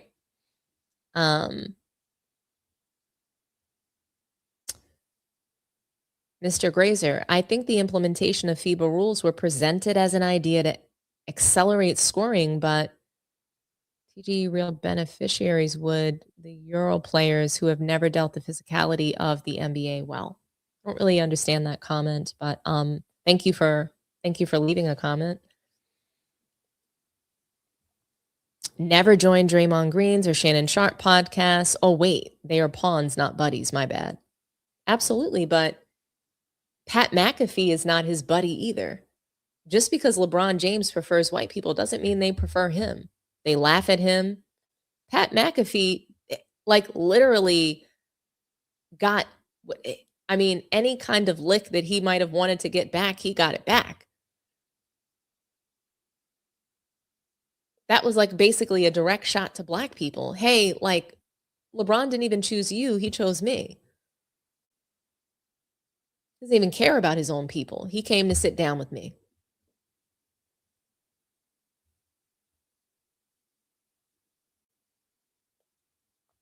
Now, have you guys been watching women's college basketball? I love, love, love March Madness. Women's college basketball is a favorite of mine. And the South Carolina game and the UConn game, it was so good. And I mean, South Carolina, they absolutely dog walked UConn, but that game was good. Boy, oh boy, was that game good. Dawn versus Gino, I mean, it's been going all around basically that, you know, there were things maybe that we didn't see, but it looked like she shook his hand. So apparently Gino was upset that Dawn didn't shake his hand. That was the excuse that he was saying. I mean, but it looked like she shook his hand to me. He was complaining about the number of minutes that he waited. He said he waited 3 minutes for this. And I thought it was odd, guys. I thought this interaction on the floor was odd. You're literally yelling at this woman because you're angry that you lost. And I mean, who cares, really? I mean, they spanked UConn, and UConn went undefeated this season. Really good game. I want you to hear what Dawn Staley had to say after the game. So post-game, she was interviewed, and here's what she had to say. Gino Anacostabile. And I'll work my way over. Hey, Don, it's Meg Hall with USA Today. A two-part question for you. One, if you could shed any light on the conversation you had with Gino right before the buzzer there ended. And two, last year to this year, obviously, is a big swing from Final Four game. Can you just describe the Final Four game losing and then today winning and just any sort of redemption or anything? One, you can ask Gino the question. You know, he's the one that initiated the conversation. I don't want, you know, what happened there to dampen what we were able to accomplish today. And the difference is I mean, experience. I think losses, when you have losses that hurt, but you really understand the why. I think UConn was a really well-oiled machine, and if you didn't have disruption and consistent disruption, and you allow them to play as freely as they want to play and shoot as freely as they shoot, they're very efficient and very, very good. You know, our whole objective was to get them to shoot as inefficiently as possible. Make them put the ball on the floor. Don't give them as many catch and shoot opportunities.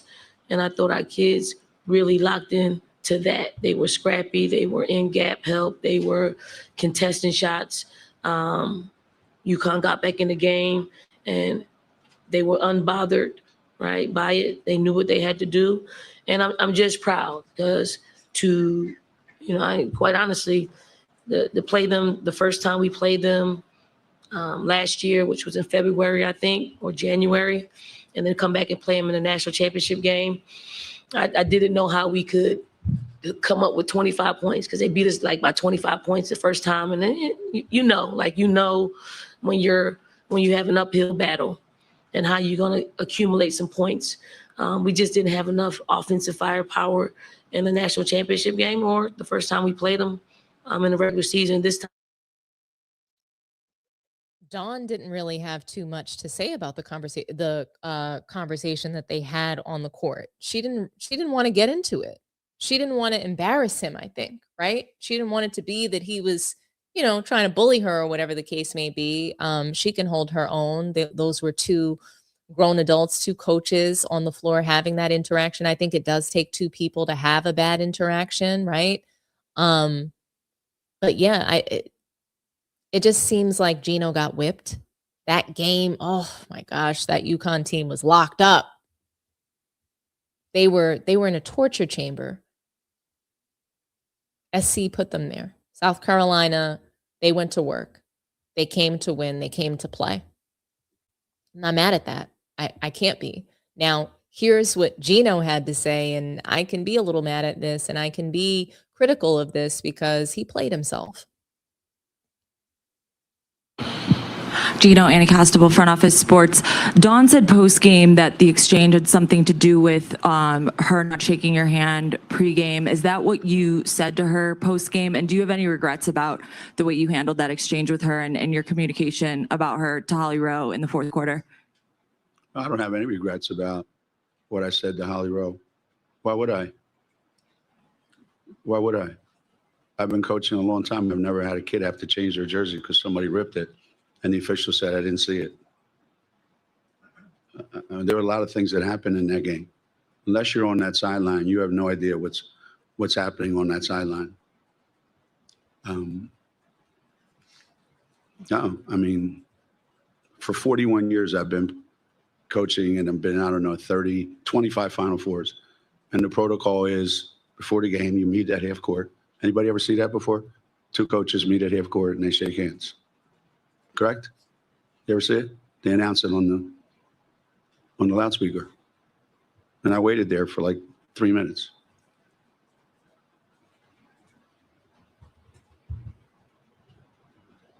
So it is what it is. Take our next question. If you can raise your hand, we can get right in front of you. She's ahead of you. Nope, you're up. Okay. Hi, Gino. Maddie Kenny with the New York Post. You said what you had to say. What did you say specifically? Why would I say it? I said what I said. And obviously she didn't like it. I just told the truth.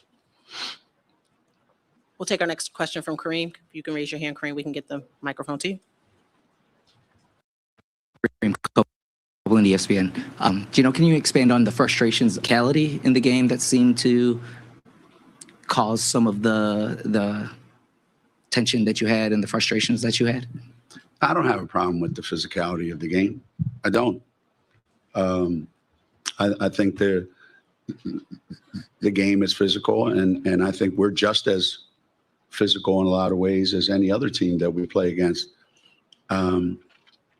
I don't know that we were as aggressive and as physical as we needed to be on the offensive end. You know, I thought on the defensive end we were. You know, you don't hold a team that's averaging 90 points in the tournament to 62 unless you are. So the physicality goes both ways. I don't have a problem with that.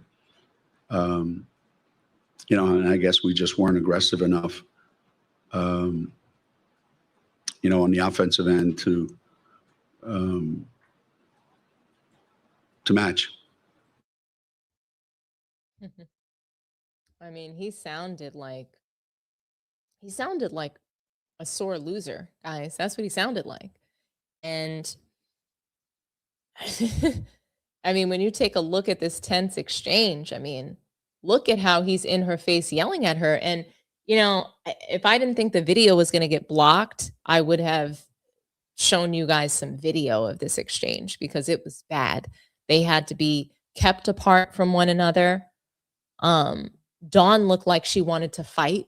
Honestly, she looked like she wanted to beat his ass. I heard that she was screaming that, like, I'm going to beat his ass or something like that. Like, she did not like the way that he spoke to her. Of course, she wouldn't like that. Whatever the way that what I'm looking at seems to be really tense, seems to be really disrespectful, all because you lost. All because you couldn't have your way with the team that you thought that you could have your way with. That's what he thought. He thought that he was going to spank them, and that's not how it all played out. I watched a great game. I love seeing Dawn win, but I also like seeing UConn win. They play really great basketball. But when he's beating up on people, it's fine. I mean, you got spanked. And it just really seems like he felt like he had the right to scream on her. You know, and I don't understand that. I just don't. And let's just call it what it is. Gino, you are a sore loser, period. I don't want to hear about handshakes. I don't want to hear about hurt feelings. I do not want to hear about Dawn Staley making him wait before the game. You just got beat by 14 points on the biggest stage in women's college basketball. South Carolina dragged UConn into the mud. They got dragged to hell and back, held them to 31% shooting, and completely took them out of everything that they wanted to do offensively. That's why Gino was mad. And he even said it in his answer. We had to play their game. That's what he said. He wasn't mad because of a handshake. It was because he lost, and he lost badly. South Carolina took UConn's offense and put it in solitary confinement. Sarah Strong locked up. The spacing, gone. The rhythm, absolutely gone. South Carolina turned this game into a street fight. And Dawn Staley knew exactly what she was doing. Tanaya Latson gave them 16 and 11. McKeer gave them 14. And Dawn's defense suffocated a UConn team that came into this game looking like the hottest team in the country. That was not luck. That was not officiating. That was not some grand conspiracy against poor Gino. That was coaching. That was preparation. That was physicality. That was Dawn Staley looking at one of the greatest coaches ever and saying, you may have the history, but I have the better team right now. And Gino could not handle that because this is what coaches do now. Every coach wants to cry about officiating. Every coach wants to complain about physicality. Every coach wants to act like they were robbed. Nobody wants to say, you know what? They kicked our ass. That's the part Gino could not stomach because for decades, he was the bully. For decades, UConn was the Death Star.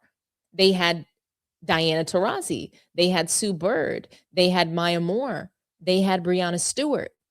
They had the machine. And Gino got very comfortable being the guy on the winning side of these handshake lines. Now, suddenly, Dawn Staley has won 6 of the last 8 against him. South Carolina has completely flipped the balance of power, and Gino is acting like somebody stole his parking spot. Like how?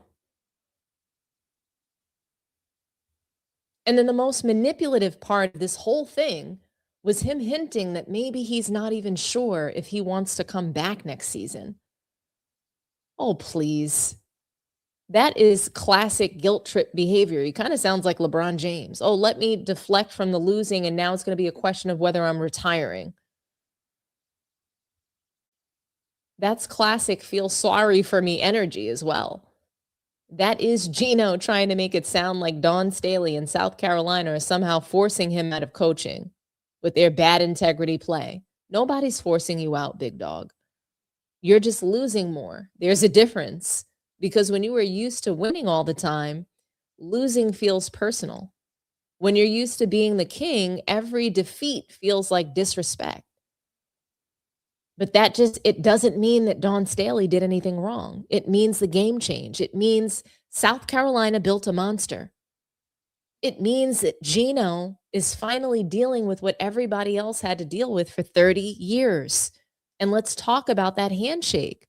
Let's talk about that bullshit handshake excuse, because that was pathetic too.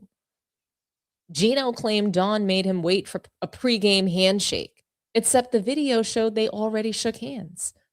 So what are we even talking about? That is just the kind of excuse you make when you're searching for something, anything, to justify why you're angry and to justify your bad behavior. Because if you turn around and admit the truth, then you have to admit South Carolina just beat you physically, mentally, strategically, and emotionally. And that is exactly what happened here. Look, Gino is one of the greatest coaches ever. 12 national championships. He changed women's basketball forever. Nobody can take that away from him, but great coaches can still be sore losers. Great coaches can still be petty. Great coaches can still throw little tantrums when they realize the game is starting to belong to somebody else. And right now, the game belongs to Dawn Staley. That is what Gino was really mad about. Not the refs, not the handshake, not the physicality. He's mad because Dawn Staley took the throne and is making him watch it happen in real time.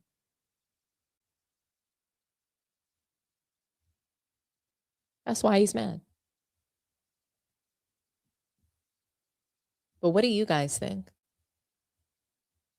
I want to hear from you.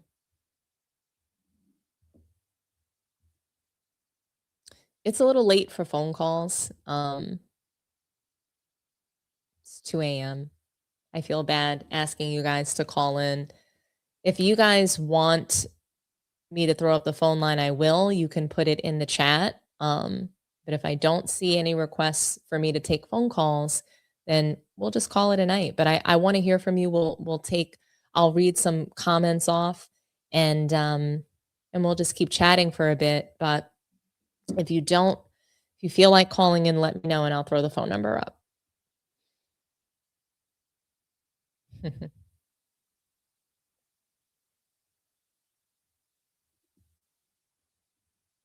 She had the better team a lot in the past 10 years. UConn played all season in the soft Big East. That is true. It's very true.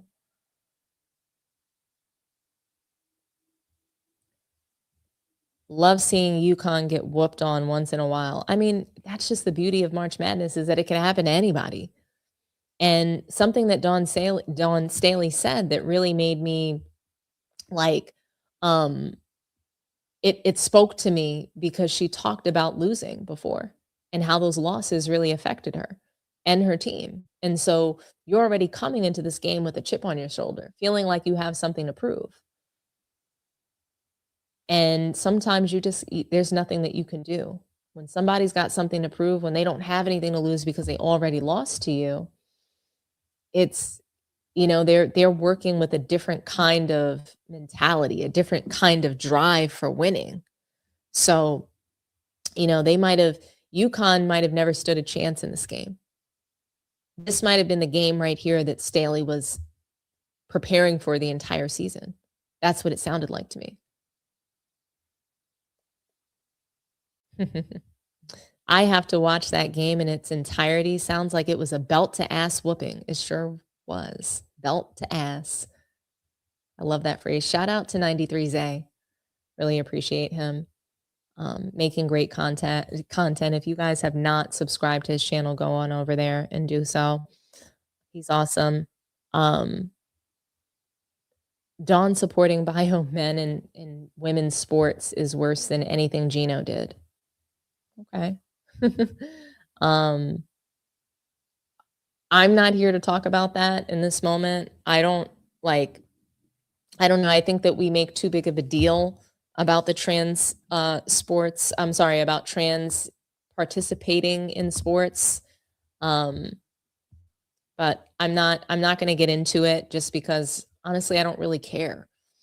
Really don't.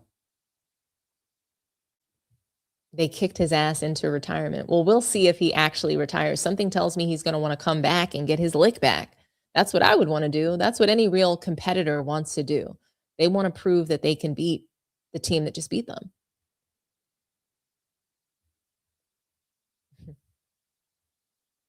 There's always one bot coming into the chat trying to start some BS.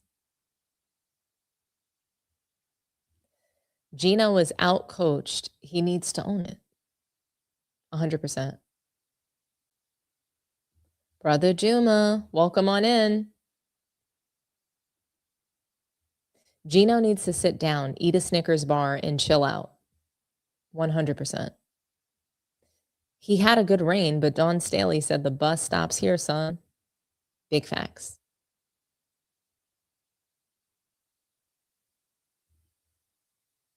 It doesn't show his team anything good. Yeah, the behavior, right?